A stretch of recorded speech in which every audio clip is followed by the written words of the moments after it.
kumakalat na video presentations ngayon na naglalatag at nagsasabi, siya ay isang Seventh-day Adventist na si Robert Goyo. Nagkaroon siya ng video presentations regarding po sa Bible. Naglatag siya ng standard references na Britannica.com na ang Catholic Church daw po, hindi daw po tayo ang nagmamay-ari ng Bible dahil sa panahon pa daw po ni Kristo ay may Biblia na. Lilinawin natin yung ganitong usapin. Sa panahon po ni Kristo nung siya'y nangangaral kasama ng kanyang mga alagad, there's no such thing as Bible. Ang ginagamit na aklat ng mga sinaunang Kristiyano, which is the Apostles, ay Tanakh. Hindi po Bible. Sino po ang unang-unang nagbansag ng Biblia sa panahon ni Kristo? Gaya po ng sabi nito ni Robert Goyo na isang Seventh-day Adventist, ang Bible daw ay umiiral na sa panahon pa ni Kristo, which is wrong. Ngayon, bakit niya nasabing may Bible? Kasi sabi daw po ni Britannica, intact na daw po ang Old Testament. Kaya hindi daw po tayo ang bumuo ng Biblia dahil may Old Testament. To clarify this accusation sa Catholic Church, sa panahon ng mga alagad, na which is sila ay gumagamit ng Old Testament, wala pa pong chapters and verses noon. Ang mga iba't ibang sekta na nasa ilalim ng Judaism, iba-iba rin ang kanilang ginagamit. May gumagamit ng Septuagint, may gumagamit ng Tanakh, at may gumagamit ng Torah. Ang Septuagint, ang Torah, at ang Tanakh na ito, yan ay pinag-isa ng Catholic Church. Kaya ang Old Testament ng Latin Vulgate ay buo. Buong-buo po yan ng Old Testament. Kasi during that time, sa panahon nila Christ, may gumagamit ng 5 books of Moses lang. Mayroon namang gumagamit ng Tanakh, may gumagamit ng Torah, at may gumagamit ng Septuagint. So meaning to say, yung mga sekta po na nasa ilalim ng Judaism sa panahon ni Kristo, ay iba-iba po yung aklat na kanilang ginagamit. No? Iba-iba based doon sa kanilang kinaaaniban. Kaya yung sinasabi nilang intact na yan, wala po yung chapters and verses ang Old Testament. Catholic Church ang naglagay ng chapters and verses at hindi po Old Testament ang tawag dyan. Ang nagbansag po na tatawagin niyang Old Testament, Catholic Church din. No, Catholic Church din po. Kaya napaka-imposible sa nilalatag ninyo na may Bible na. Kasi pag sinabing Bible, yan ay dapat may Old Testament and may New Testament. Kung may Bible na, gaya ng sinasabi ni Robert Goyo na isang Seventh-day Adventist, may Bible na sa panahon ni Christ, so dapat niyang i-claim. Sa panahon pa lang ni Kristo at bago pa dumating si Kristo, gumagamit na sila ng Old and New Testament. Kasi yan po ang kinocompose ng isang Biblia. May Old Testament and may New Testament. Now, ang sabi nila, hindi daw natin ginather ang mga aklat sa Biblia dahil collected na daw ang Bible. Wrong.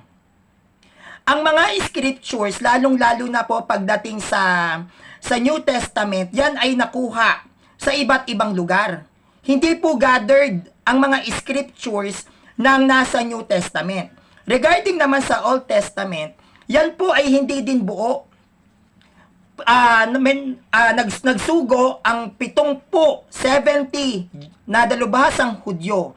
Nagbigay sila ng mga manuscript and scriptures patungkol sa naging tradisyon ng Israelita dito sa Council of Alexandria. Hindi po gathered yan. Kaya po yan na-gather dahil may mga Hudyo na dalubhasa na kusang nagbigay ng mga aklat, no, kung ano ang naging tradisyon ng mga sinaunang Israelita. Paano niyong sasabihin na collected na lahat ang nasa Old Testament nung ito ay kinompile, hindi pa nga po yan buo dahil iba-iba ang ginagamit ng mga sinaunang Hudyo noon.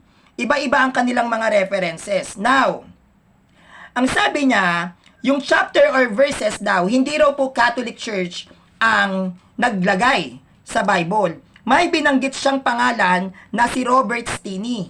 Noong 1543 to 1559, tsaka lang tayo nagkaroon ng chapters and verses sa Bible. That's wrong. That's wrong. Wala pang Protestant, which is 16th century. Wala pang Protestant. Meron na pong chapters and verses ang Bible. May Bible na po. Si Martin Luther, ang ama ng Protestante, 1517, ang gamit niya na pang-translate sa KJV Bible ay mula sa Latin Vulgate Bible. Ang Bible ng Katoliko, which is the Latin Vulgate, it was compiled 4th century. 4th century po na-canonize ang Bible na gamit ng mga Kristiyano. 15th century po itong nilalatag ninyo, Robert Goyo ng isang SDA. No? Kaya kitang labanan ng debate dito. Ngayon, ang sabi mo, no, nagbanggit ka ng Geneva Bible. Ang Geneva Bible po, yan po ay English translations ng Old and New Testament na kinumpose o produce ni William Whittingham, isang Calvinist. Meron na pong Latin Vulgate, wala pa pong Geneva Bible. Dahil ang Geneva Bible ay na-compiled, ang Geneva Bible ay na-produce noong 15th century. 4th century po ang Bible ng Catholic Church.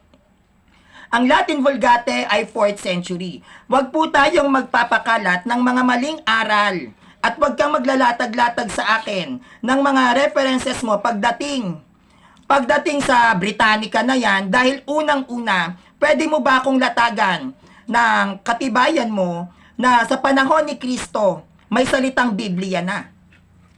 Dahil kung may salitang Biblia na sa panahon ni Kristo, nangangahulugan may nagbansag. Ang tanong, sino nagbansag? Na Biblia ang itatawag sa Tanakh. Na Biblia ang itatawag sa Torah. Na Biblia ang itatawag sa Septuagint. No, that's wrong. No, ngayon, dito po tayo, no, sa stand ko. Ang bumuo ng aklat o yung sumulat ng mga aklat pagdating sa New Testament ay mga apostol ni Kristo.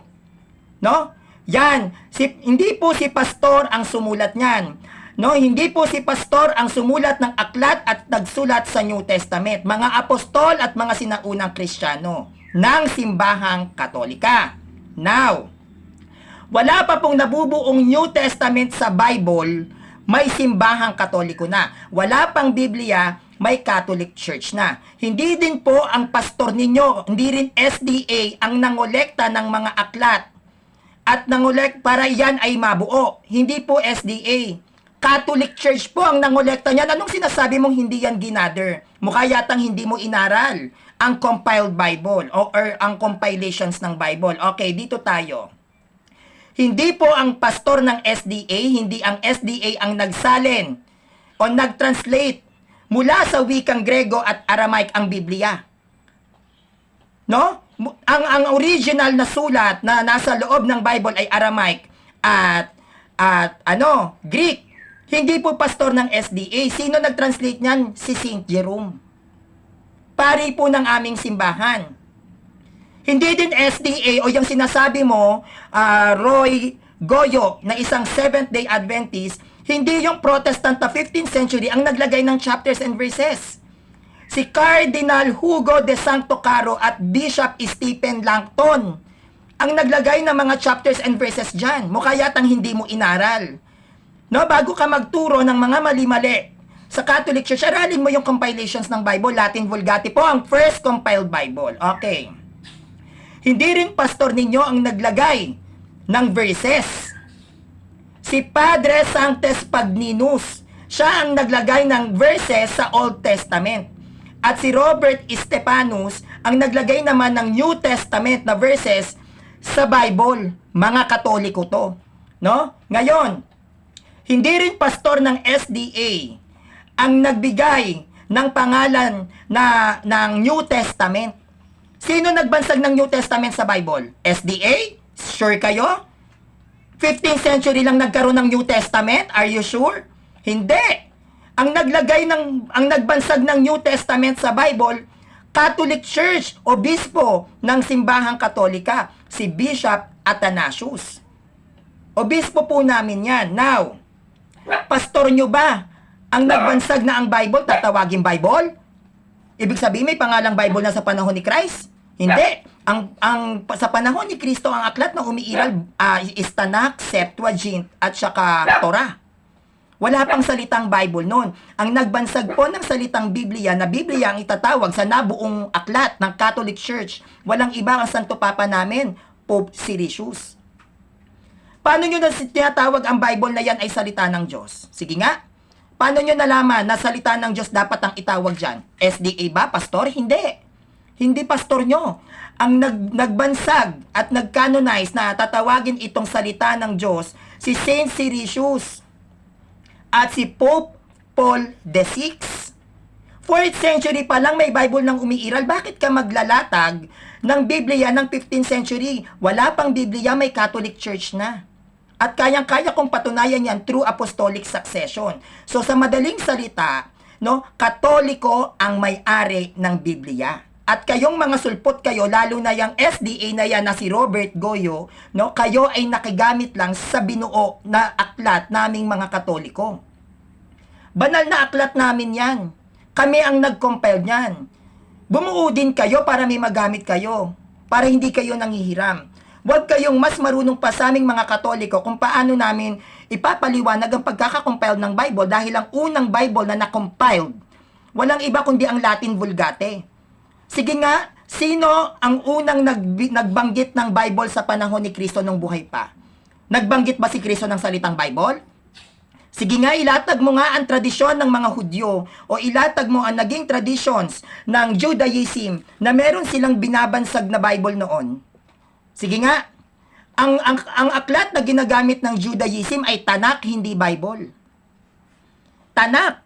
Ang Bible, pag gagamit sila, Kristiyano sila. Kasi yan ang sarili naming aklat.